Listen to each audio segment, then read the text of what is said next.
Welcome back, everybody. I've got Eric Malzone with me today. And Eric, I'm excited to talk to you because you have done what a lot of people think they need to do in this whole COVID era, which is I might need to shut my gym, I might need to go online, and I might need to influence people. And I'd love to have a cool conversation with you about the realities of that, about what's been great, what hasn't been great, because you owned a gym that was successful, got out of that.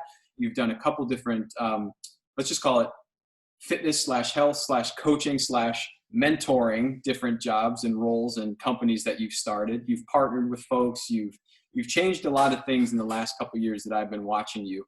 And I'd love to kind of get that story. But kind of before we start, can you give some folks a background on who you are, what you do, why they seem to see you all over the place doing podcasts and all that good stuff? Yeah. Yeah, man. Well, thanks for having me on, Jim. I'm always excited for conversations that we have, just because I think we both like asking questions, right? And that's I think that's the most important thing of a great conversation. But yeah, my background, I'll keep it short, but I'm originally from the Bay Area. So I grew up in the Silicon Valley before it really was Silicon Valley. I can sit back and say, I remember when it was all orchards, because it was at one point. And my sports that I played, because I know a lot of people are into fitness, I was a water polo player and swimmer. That was kind of my thing for, started competitively swimming at age 5, got into water polo around 10.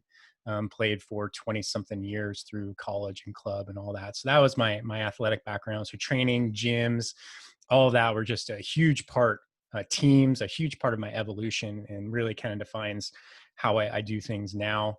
After school, I went to Boston College. After school, I came back. It was 1999, .com bust. So my, dream job at pets.com, which just wasn't available anymore. And so I just I searched for jobs, and I couldn't find anything. So I took the first one I could get, which was just a sales job, selling recruitment. So for about 10 years, I did various forms of sales at various levels of success, from, hardcore cold calling to, outbound, stopping by like auto dealerships trying to sell radio advertising, all kinds of different things. And when I started to get some ground, and this is an interesting topic for later, is when I started to understand the difference between efficiency and efficacy in my sales. And that was based basically on investing in relationships versus numbers. And that was something I started carrying on with me for a long time. And I once I started to actually see, I remember I was at a sales conference in like 2007, 2006. I just started to see what would happen if I stayed on that career path, and I didn't like it. And when because I was always trying to hack the system too. That was another thing. I was really hard to manage, I would imagine. I probably drove a lot of managers crazy, and it's just the way it was. And so when I got a text message actually in 2008 from an old college teammate, Trevor Boehm, and this was back when it was T9 texting, right? It was just said, "Hey man, do you want to open a gym?" And I was happy hour. I was in San Francisco. I went and had a beer, and then I texted back. I was like, "Yeah, that sounds great. Let's do it." And that was it. All I knew was that I didn't want to work for anybody else. I wanted to be my own boss. I wasn't necessarily doing it to get into the gym business. I just wanted to own my own business. My dad was a first generation immigrant from Italy who went to dental school, started his own practice, and was successful, gave us a great life. So I was always kind of saw like that. That's who I idoled, right? Was someone who developed their own business. And this was very similar. I had that opportunity. So within 6 months of that text message, I was packing everything up and driving from San Francisco down to Santa Barbara and opening a little 800 square foot studio. And it was across the Pacific Coast. And this was 2009. So once again, just another kind of recessional period. Not another, that was a big one. And, there wasn't a lot available. There wasn't any social media really. We didn't have a budget at all. We just had credit cards. And we had to do it the old fashioned way. So we just, walked around town and introduced ourselves to people, and, eventually started to get some traction. And then as the economy shifted and started to improve, CrossFit started to get traction. And then all of a sudden the phone started ringing, and our community was building, referrals were pumping in, and it was great. And then, expanded once, expanded again. And I think I would say pretty confidently by, 2014, 2015, we're probably one of the more dominant CrossFit affiliates on the Central Coast of California. And then I, invested in another one, and things were going good, and I can't complain about any of that. In 2016 was a very challenging year. And this was actually, I was working with James Fitzgerald at that time. He was my coach. And it was just a series of loss from, um, you know, friend's suicide to, a loss of a pregnancy to my wife's father dropping dead at 61. And then finally the loss of our dog. Right? It was just boom, boom, boom, boom, boom. And, I call it a cage rattling event, right, throughout the year. And it just kind of changed my chemistry. And then, in 2017, I just started to think more, and things got a little bit more challenging at times. I had to buy out my partner and all these things that happen in business. And I just came home one night and I was like, I talked to my wife. I'm like, hey, we always talk about someday going and living in a mountain town, or, my wife's from Brazil. I'm like, you always talk about learning to ski someday, right? Well, what if someday was now? What if we did it now? And her her reaction was so classic. She's like, are you effing with me? Because this is like, she knew that the gym was me. It was everything. It was my identity. It was who I was. It was my community and who I was known for. And I was like, yeah, I'm serious. I think it's time. And that's that started a chain of events, from a conversation with you to a couple other people who I know have exited from their gyms, and James Fitzgerald and other people. And anyways, I successfully sold the gym, exited, sold my shares in the other, and my wife and I hit the road. So for about, really the last 2.5 to 3 years, we've been semi-nomadic, living in different places throughout Western North America. And it's been a lot of fun. I was just telling you before this, if I don't ski 50 days in a season, I'm pretty disappointed now. And so I'm going for it. Right. And Yep. in the way, as far as the business side of things, I initially started out thinking I was going to do a digital marketing agency for gyms, and we did. And that was with Doug Holt. And one of the plans that we had was partnering with a business mentoring group, who I won't talk about here, but I was naive, and things didn't go the way I thought they would. So it kind of left me holding things that I didn't really want to be doing. But I pushed forward with the marketing agency. We did well. We helped some good clients, but I was not a fan of the work, and it just wasn't fulfilling. So on the one-off side, I started picking up coaching clients. I was like, oh yeah, sure, I'll help you with your business, right? I'll help you with your business, and started a mastermind group and a bunch of different things. So I've really always had multiple streams of income. We had certified course creation with Kate Jaramillo, where we built out about 12 accredited online certification programs, which were very lucrative for the people who did it. And now I'm in level 5 mentors with Ken and Druko, and we're just helping entrepreneurs and founders, get unstuck. And the one thing that I did stick with over the 2.5 years was podcasting, which is an interesting conversation you have had. So I started the Future of Fitness podcast back in 2017, November. And, with not knowing anything, I didn't really know anything. I just knew I wanted to ask questions. I wanted to build some authority, or at least start a network, because it was a constraint, right? How do you build a network while you're moving constantly? Right. And that was what I looked to for the podcast. And, 180 episodes into that one, about 360 into the Fitness Blitz Radio, which I did for a year, about to launch a third one. So podcasting has been a central point of what I do. I love the whole thing. I love the interviews. I love the learning. I love the networking. I love the helping and all of that. So yeah, that's my backstory, man. It's been a wild ride. Yeah. For sure. I want to go back Sure. to the sales job for a little bit. You said that you like to hack the system. What does that mean? What were you looking for? Yeah, so I didn't want to work a lot of hours, man. That was kind of my thing. I felt that if I could do, here's the thing. So we go back to efficiency versus efficacy, and I use this example a lot. Let's say if I sat you down for an hour and I said, hey, I need you to make as many cold calls as you can. That's efficiency, cold callers per hour. Now I focused on the net result, which was the sale.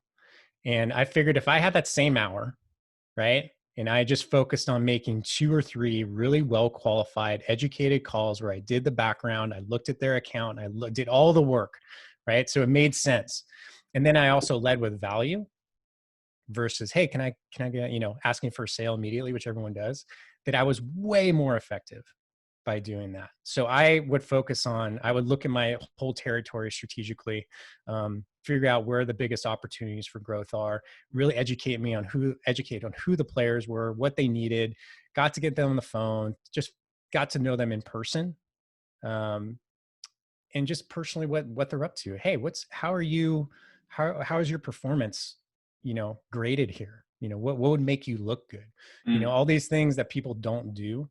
And then those, and then I wouldn't go for the big sale either. I would go for a little bit here, a little bit there, a little bit here, so that I kept getting transactions going through, so that I kept my quota met and even hit the bonuses. And I was very successful at that.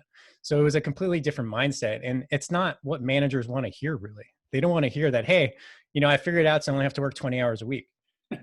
Why Yeah. not? I mean, it's like if somebody said that to me, I think my first reaction would be, awesome, you hit the numbers that I laid out for you. I wonder what would happen if you wanted to work 20 more hours. Could you double? You know what I mean? Like, I think that I would have multiple stages of some sort of reaction to it. But why do you think managers don't want to hear that? I mean, aren't they after the outcome, or what do you think? Why isn't that what Well, they it's want? hard to manage someone who's lifestyle driven. Like, I don't Mm. want to work the other 20 hours. Yep. So my thought was, okay, well, I'll just pack it in to those other 20 hours. And then what you're thinking is exactly correct. What most managers want. Okay, great. Right. Well, let's get him to work 20 more and he'll double his output, if not Hmm. triple it. Nah, Not no, I'm going to hit interested. my quota. Yeah. Yeah. I'm going to hit my quota. Yeah, what do you Interesting. want? So, Right. you got level 5 mentors now. You got a new Mm-hmm. podcast coming. It sounds like you're hustling. So, are you hustling like to grow something big, or is this lifestyle where you figured out the equation? Is it a combo? I guess there's hustle. I don't know if it feels like hustle. I mean, on a given day, I'll work 7 a.m. to at latest 3. Okay. So, and that's Monday through Thursday. Fridays, I call them F off Fridays, because noon I'm a ghost, Yep. right? And that's been me for a long time, right? It's just Friday afternoon, noon, 1 o'clock, I'm gone. You can't find me. So I guess, there's hustle, but I don't, I have, I come, I'm at terms with that word, hustle. Like, Hmm. right? Like, to me, it sounds like that efficiency model. Like, hey, I'm just going to make a ton of cold calls, right? But really, if you stop and think about it, you can, like, where does the 40-hour work week come from? the Right. Yeah. industrial the industrial revolution. Like, that's it. You're supposed to get on the line, right? And that's why we eat 3 meals a day. Coming in the morning, you eat your breakfast, you take your lunch during the designated break, and then you go home and you eat dinner, right? No one knows why we do a 40-hour work week. What if I told you every single day you had to get on a flight at 1 p.m.? What would you do? You'd figure it out. Hmm. So you put a constraint on your time, and then you work on only the most important things. I mean, hey, I have a to-do list like everybody else, right? And it gets throughout the day, it gets constantly bigger. But what I do in the morning is I just start the 3 things that I know I have to get done, because those are the most important. It Yep. doesn't have to be more complicated than that. And it works for you very well. I mean, it's Yes. clear that you know how to rev your engine effectively for your engine, which I think is something that a lot of, whether you're in fitness or any type of business, I think a lot of people rev their engine like they see other people revving their engines, and I Yeah. think, like, I work very differently than you. Like, I like having different types of hours and whatever, but that's just me, you know what I mean? And that's no better or worse. And by the way, I might change in 6 months and you might change in 6 months. I think it's the awareness piece. It's like, what do we really want to do?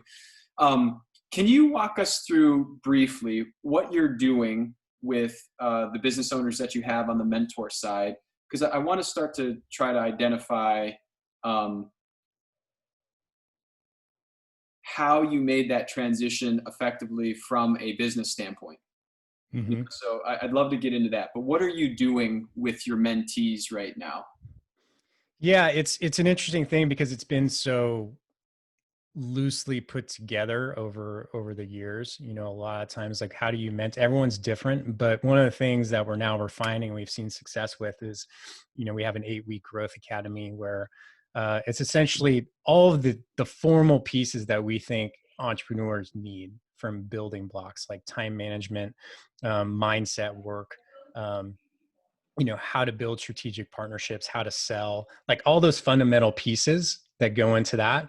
And we've also been speckling that with like, guest speakers, like a Bob Berg, the author of The Go-Giver, came in, and Eric, um, some great digital marketers who come in and give us more insight on that. And then it leads to an ongoing relationship, because the thing with mentoring is that it's never the same with each person. Everyone has different struggles. And, I've run mastermind groups before, which I think are really valuable, because you really get, an all around understanding of business from multiple different aspects. And we have a mastermind group now that we run that's like people from all over the world and all completely different businesses, but we all bonded so strongly because we all went through the COVID situation together. Everybody pivoted their businesses successfully, right? Because we all got together and we're like, what is going on? And we just shared thoughts and we supported each other in all different ways. And so in that way, it's like mastermind groups can be really powerful for just general business, but sometimes you got to work with somebody who's been there a couple steps ahead of you.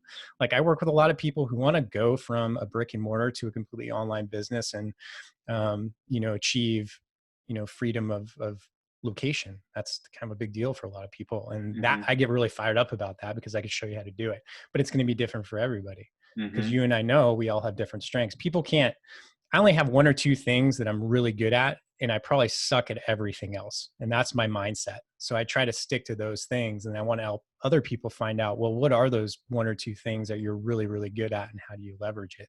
So what would you say your two things are? I think it is, relationship building and just general networking and collaboration. I tend to see things from a high level. Oh, this piece over here. Yeah, you two should meet, right? I do a lot of connecting, which in my own detriment, I've never figured out how to monetize being a connector. If there's somebody out there is listening and you know how, please call me, because I will pay you for you to tell me how. But I've helped people form a lot of great business relationships that have been very lucrative, once again, for other people. So I don't know if that's a skill, but I do know that I value relationships, and I really do give a shit about people and what they want. I want to see people succeed, because it's hard. I'm not strongly monetarily driven, right? For me, at the end of the day, the achievement of knowing that I connected to people, or that someone saw the light and I helped them redirect slightly, that's really gratifying. And, but also the good news is, like, I don't need a whole lot to live. I know how much is enough. So when you think about somebody going online or freedom of location, like you said, what are the trade-offs of changing that lifestyle? So, if let's just say somebody's a gym owner and they want to go online, what are you preparing them for to do that effectively? Yeah. It's interesting, because I'll quote James Fitzgerald, right? When he was coaching me, when I told him, hey, I'm selling, I call him like, hey, I sold the gym, I'm moving on to this new venture. And he said, Eric, just remember, it took you almost 9 years to get really good at gym ownership. Now, don't expect anything different in whatever venture you're getting into next. Right. And I think for some reason, people think of like the online space as like, it's quick, right? It's quick. No, it's still business, right? It's still all the stages you have to go through to be successful. So I think setting people's expectations up front is like, hey, you're not just one funnel away, right? That just brought up a myriad of shit in my head. I mean, how many advertisements have we seen? It's like the one funnel that's going to do it for you. Okay. Yeah. Oh gosh. Okay. So when you start getting people to be aware of that, which I'm so glad you just told that to me. What are the pushbacks? Like, and I'm saying conscious and unconscious pushbacks you get from people when they hear that, because I know a lot of people who would be like, 9 years. It's like, like, what do you hear from a lot of folks who want that, or maybe who think they want that? Yeah. I'd probably lose them as a client, be honest with you. I mean, it's just, I'd rather that. I've worked with enough clients who have, when the expectations are off, to know that everything feels shitty, right? from just like, their expectations, they're not growing as fast as they want. They're hitting blow blocks to get frustrated. And then the calls you're on with them, you're just like actually watching the clock, be like, how am I going to get through this hour? We just Yeah. had this conversation 2 weeks ago and I have to do it again. You know what I mean? So I think you just have to, it's just like in fitness, it's no different. You have to make sure that the client and the coach are aligned. Otherwise it's never going to work. So I guess the pushback is, probably silent. They just say, okay, let me think about it. And then I never hear from them again. Interesting. Right. Or they buy in and they're like, okay, well, what I can show you is over the next 10 to 12 weeks, we can put all the pieces together that you'll need. Then you're just going to have to let it run and you're going to have to tweak and you're going to have to marinate it for a while. It's all these things. That's just business, man. Have you found certain types of people that work better online versus others, or certain traits that seem to be better suited for online? Yeah. Um, I think you have to put yourself out there more. Mm, So, and not obviously not physically because it's all online, but you do, you know, I every once in a while I'll post something and I'll get some feedbacks that blow my mind. Like like if your skin's not thick enough to handle some of that, because you will. And here's the thing, like social media is probably going to have to be part of your life.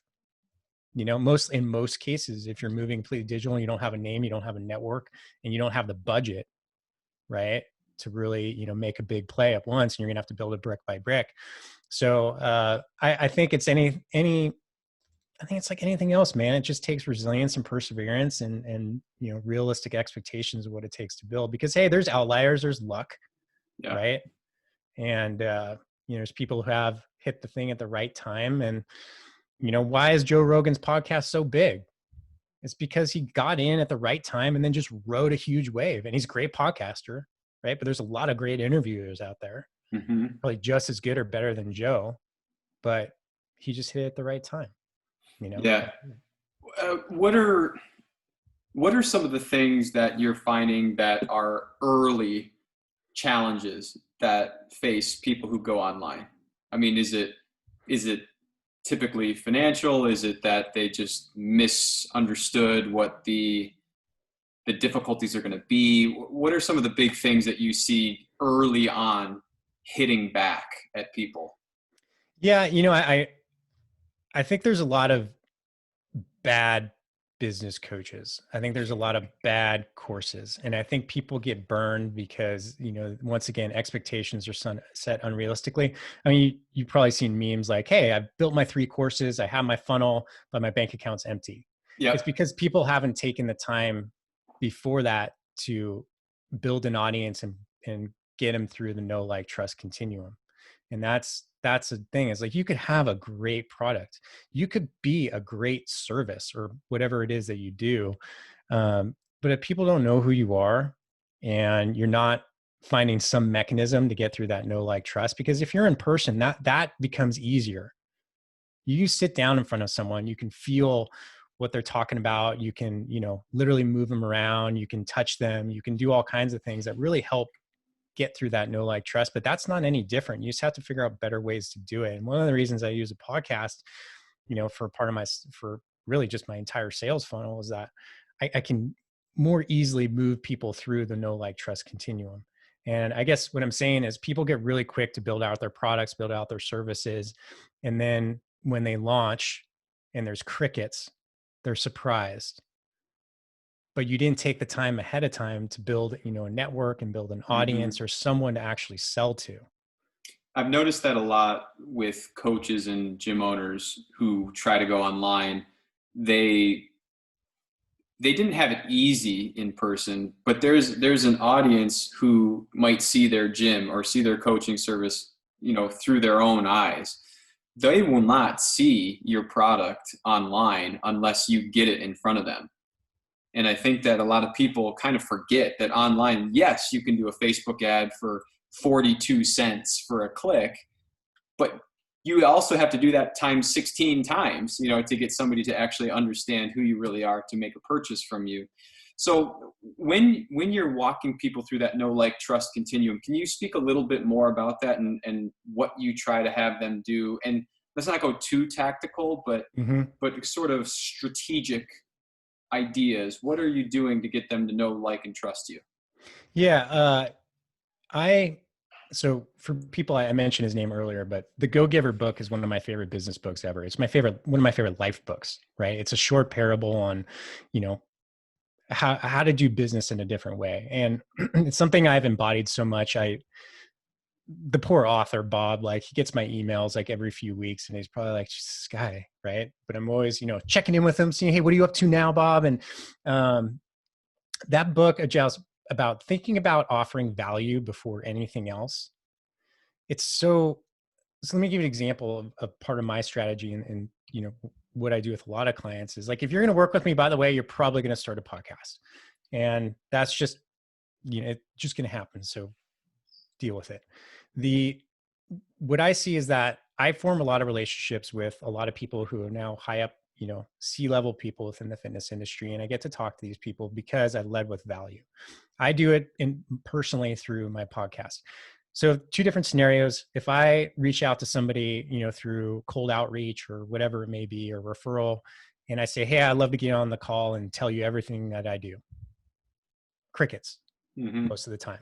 If I say, hey, I've been admiring what you do. I love the brand that you represent.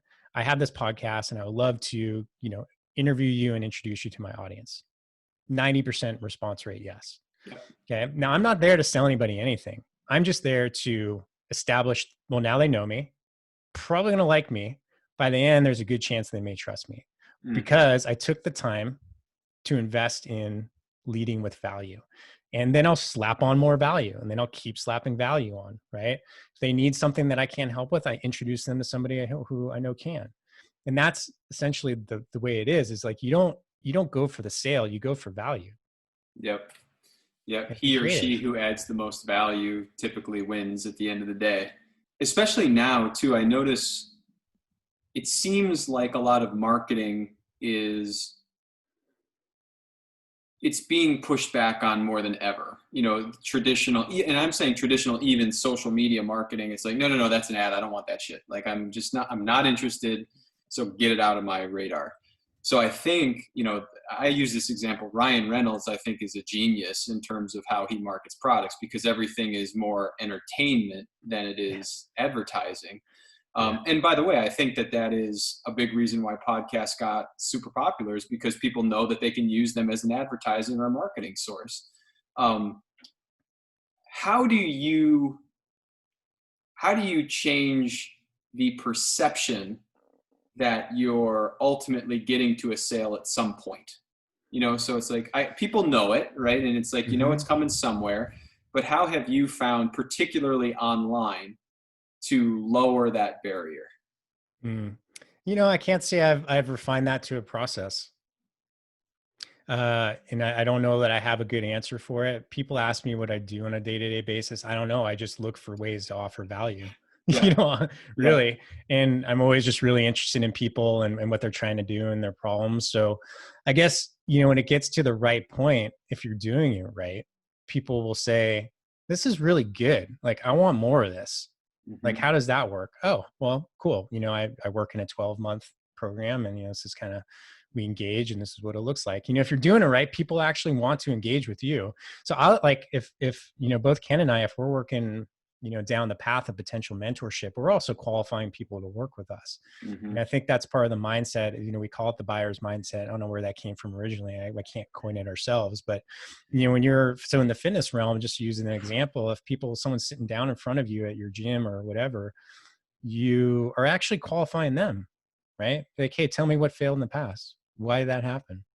What is your goals? Why is that important to you? Why is that important to you? Why is that important to you? Are you willing to commit? Okay, well, that all sounds good. So I'd like to offer you my services. Mm. And here's what it looks like. And that shift in mindset, if you act like you're actually qualifying this person across from you to work with you, then that changes everything. And I think that's a simple mindset shift that people can go. So, you could just be asking all the right questions and then getting to the point of like, okay, Then you switch to sales conversation. Like, hey, I understand what you want. Here's what I believe can get you there, and I can help you doing it by XYZ. And, here's what that could look like. Sleep on it. Mm. I think I have a decent idea of where you'll go with this answer, but a lot of people who want freedom of, through lifestyle Hmm. need to make more per hour, and I know that, I'm not talking about trading time for money. I'm just saying they need to make more per hour so that they can work less. How are you bolstering value in terms of willingness to pay? Explain that question again. So, particularly online, a lot of coaches are up against, let's just call it the Pelotons of the world, $40 subscription. They're still trying to give a fitness program. And so maybe they can charge $100, maybe they can charge $200. I'm not sure, but if they want to work fewer hours, they're going to have to be able to charge a high enough dollar value per client if they're in a one-to-one type of scenario. How do you help them achieve a high enough willingness to pay? Or what are some of the things that you have found that have made people willing to pay you more money online, so that you can work fewer hours and make the same, if not more money? Yeah.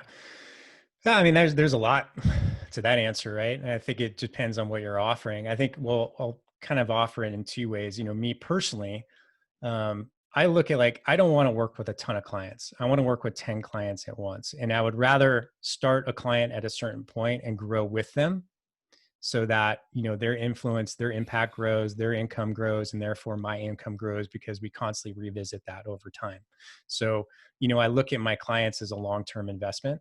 Now, that's given the risk that they could walk away at any time. Their business, freaking COVID could hit, Yep. right? And everything shifts and they got to take steps back. And that's just fine. I'll go find another one to fill that stall of 10. But you got to look at it in the long term too, is like, I'm in a situation now where I don't need to make a ton of money right now, right? So I can look at, like, okay, well, what's the long-term projection of this? How can I help this person grow? Is there an equity play for me eventually? Things like that. Am I passionate enough about this? Because if I am, it's going to be a great relationship. If I could say, would I invest in this business, in this person, then I'm probably on the right path anyway. Mm-hmm. That being said, so going back to, like, more general conversation, we could give you an example of someone who's in the fitness industry who is doing very well. A client of ours who was offering courses, offering this, offering all different kinds of things. And then, Ken asked him a very simple question of, like, well, if you could produce the perfect program for everything you want, the desired outcome and the result for your dream client, your ideal client, what would that look like? And he said, well, it'd be a 12-month thing. We do all of this, right? By the end, they'd be completely transformed. And what would you charge for? I charge $20,000 for the year. Okay, do that. This person, within a few days, got on a webinar, pitched the program, sold 8. Wow, that'll work. Right. So, and that was just, and then he's continued to sell. He's an animal, right? But he's also developed the audience and all that ahead of time. So I think looking at it as, like, well, if pick the right people, right? Be selective and create something that is like, it's everything. It's the transformation you want. Don't pick a little piece, right? Mm-hmm. Well, here's a little piece of what we could do, and I'll sell that to you for $1,000, right? Pick the whole thing, the transformation, right? Because there's going to be people who want that $20,000 product. So I think that's really critical. And once again, I think when you look at lifestyle, just build the lifestyle into your business. Mm.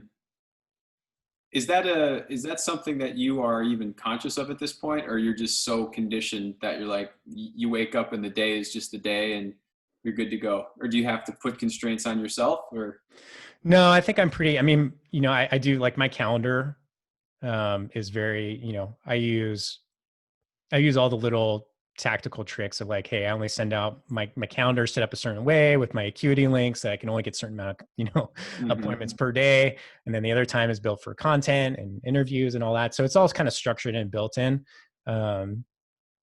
But yeah, I don't know. I guess I just kind of do it that way. That's just the way I've done it for a while. Even when I owned a gym, man, I wasn't there a ton. I was just Mm-hmm. there a lot of frequency, but I wasn't there for a massive amount of hours. Like, I was there 5-6 days a week, but I only worked for 4 to 5 hours at a time. what's your favorite part about your your style of doing business and lifestyle? What's your least favorite part about it?